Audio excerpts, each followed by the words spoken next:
আসসালামু আলাইকুম। তোমরা সবাই কেমন আছো? আশা করছি সবাই ভালো আছো। আবারও একটি ভিডিও নিয়ে হাজির হলাম। এটি মোল্লাবাজার নদী।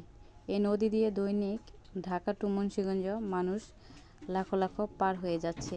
শুধুমাত্র একটি সেতুর অভাবে মানুষের অনেক সময় নষ্ট হয়ে যাচ্ছে।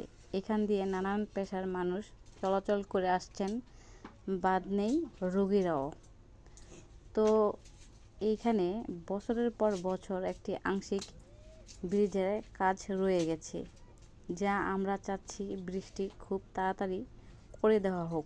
কেননা মুন্সিগঞ্জ থেকে ঢাকা যেতে অনলি সময় লাগবে 40 থেকে 45 মিনিটের মতো।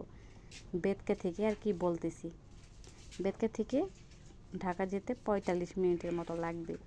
তো আশা করছি খুব দ্রুতই এই ব্রিজটির কাজ আপনারা ভিডিওটি শেয়ার করে দিবেন, যাতে করে কাজটা সম্পূর্ণ হয়ে যায়। সকলকে ধন্যবাদ।